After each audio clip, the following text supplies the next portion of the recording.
सबसे पहला जो अटैक उन्होंने किया है वो लाहौर पर किया है और उसके बाद सियालकोट पर किया है। सियालकोट में उनको मुँह की खानी पड़ी। चवंडा का मैदान भारतीय टैंकों का कब्रिस्तान है, वहाँ पर 65 टैंक तबाह किए। बहुत से टैंक अच्छी हालत में पकड़े गए, बहुत से हिंदू गिरफ्तार हुए। इसी तरह लाहौर पर भी एक मेजर जनरल निरंजन प्रसाद था, उसकी डायरी मिली थी कि हमने नाश्ता लाहौर में करना है। तो ये मैंने वो असबाब बताए जिस वजह से 1965 की जंग का वाक़या पेश है। नहमदुहु नसल्ली व नसल्लिमु अला रसूलिल करीम व ख़ातमिन नबिय्यीन व अला आलिहि व अज़वाजिहि व अस्हाबिहि व अतबाहिहि अजमाइन। सुभान अल्लाह। इंतहाई वाजिब एहतराम सामीन और नाज़रीन, बना टीवी की तरफ से मैं चंद गुज़ारिशात करना चाहता हूँ।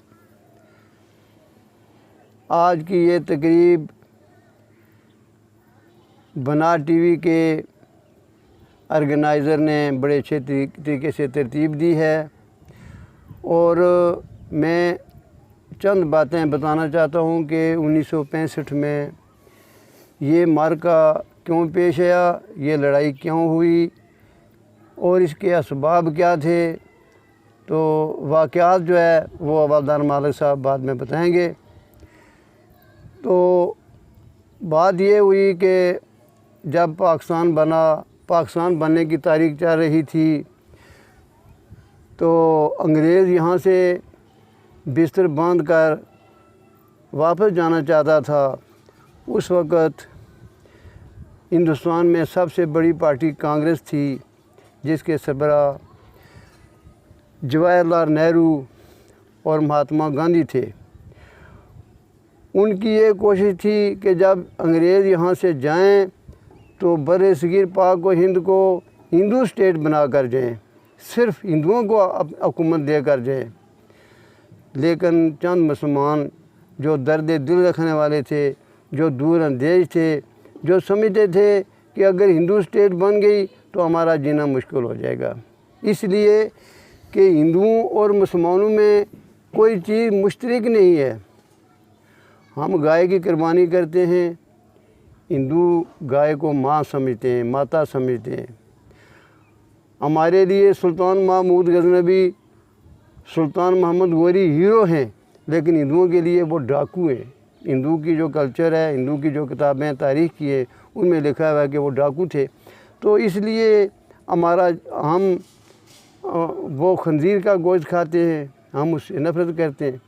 इसलिए मुसलमानों ने यह सोचा कि हमारी एक आज़ाद मुमलकत होनी चाहिए, एक आज़ाद स्टेट होनी चाहिए जहाँ पर अपने अक़ीदे के मुताबिक, अपने मज़हब के मुताबिक, अपने रस्म व रिवाज के मुताबिक, अपनी रवायात के मुताबिक ज़िंदगी बसर कर सकें।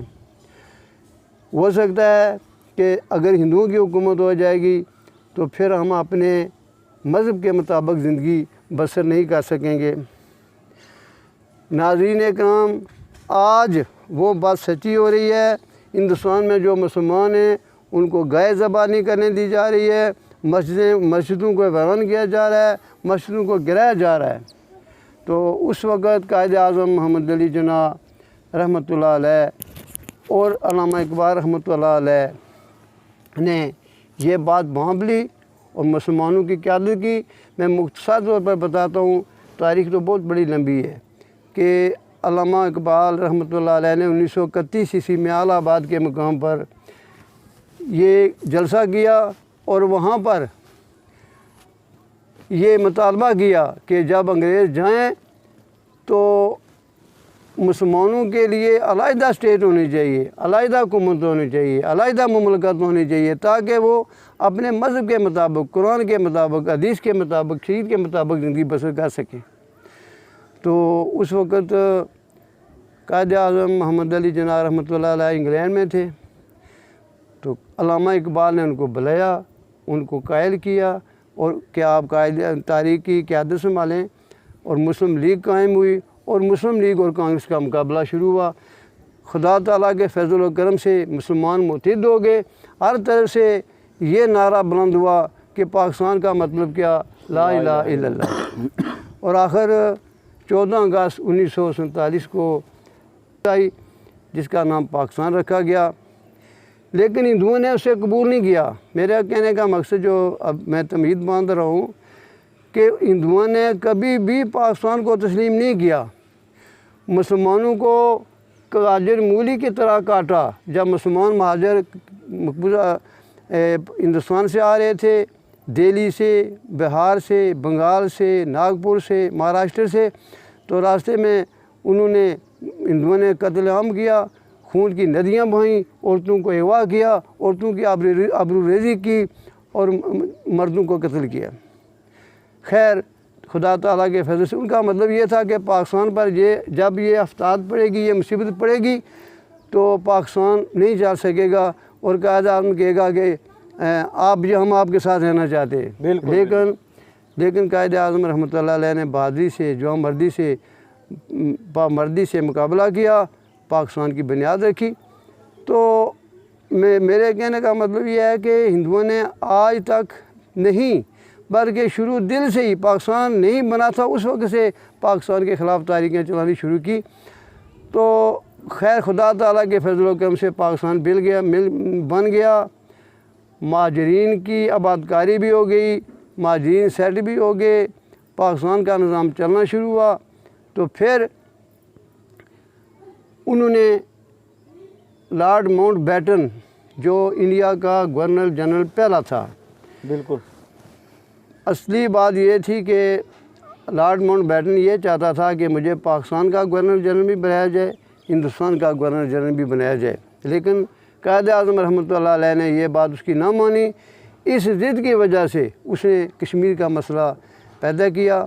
महाराजा हरी सिंह, कश्मीर की आबादी 70% मुसलमानों पर मुश्तमिल थी और 30% हिंदू थे। जी। लेकिन और जो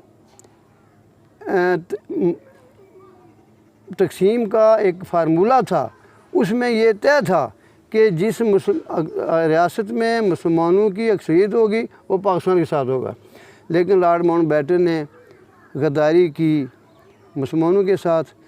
उसने महाराजा को मिला, उसको गदपट्टी पढ़ाई और महाराजा हरी सिंह ने हिंदुस्तान के साथ इलाक़ का ऐलान कर दिया। ये उस वक़्त से कश्मीरी मुसलमान आज तक ग़ुलामी की ज़ंजीरों में जकड़े हुए। और इस वजह से अब मैं आपको ये बताऊं कि क्यों 1965 की लड़ाई का आगाज़ हुआ, उसके असबाब क्या थे। तो उस वक़्त 1965 में मुजाहिदीन ने आज़ादी के लिए जदोजहद शुरू की और बहुत से हिंदुस्तान की पोस्टों पर कब्ज़ा किया, बहुत से हिंदुस्तानी फ़ौजों को हलाक किया और हिंदुस्तान का कब्ज़ा बिल्कुल ख़त्म होने वाला था। बिल्कुल जब हिंदुस्तान ने यह किया, शैतानी की कि हमारे एक गाँव, गुजरात में एक गाँव है अवान शरीफ, वहाँ पर बमबारी की।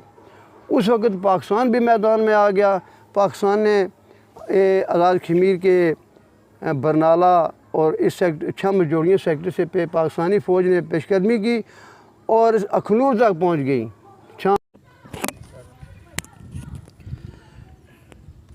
हिंदुस्तान जब पाकिस्तान की बहादुर अफवाज ने हिंदुस्तान के बहुत सारे इलाके पर कब्ज़ा किया और जम्मू बिल्कुल नज़दीक था, इधर से मुजाहिदीन ने मकबूजा कश्मीर पर बहुत से इलाकों पर कब्ज़ा किया हुआ था। उस वक़्त हिंदुस्तान को ये ख़तरा पैदा हो गया कि अब कश्मीर हमसे छीना जा रहा है, हमसे छीन लिया जाएगा, हमारा कब्ज़ा ख़त्म हो जाएगा। तो उस वक़्त हिंदुस्तान ने लाहौर पर हमला कर दिया।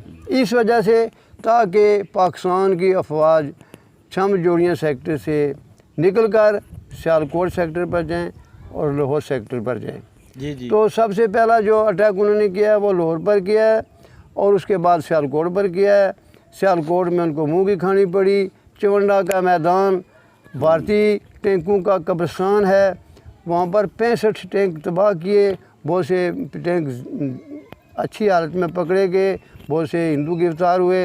इसी तरह लाहौर पर भी एक मेजर जनरल नरिंजन प्रसाद था, उसकी डायरी मिली थी कि हमने नाश्ता लाहौर में करना है। जी जी, सुबह का नाश्ता जो हमने ये लाहौर में करना है, जो चाय पीनी है उधर लाहौर जाके में पीनी है। तो खुदा ताला उनके नसीब में न हुआ। तो अब ये मैंने वो असबाब बताएं जिस वजह से 1965 की जंग का वाक़या पेश आया।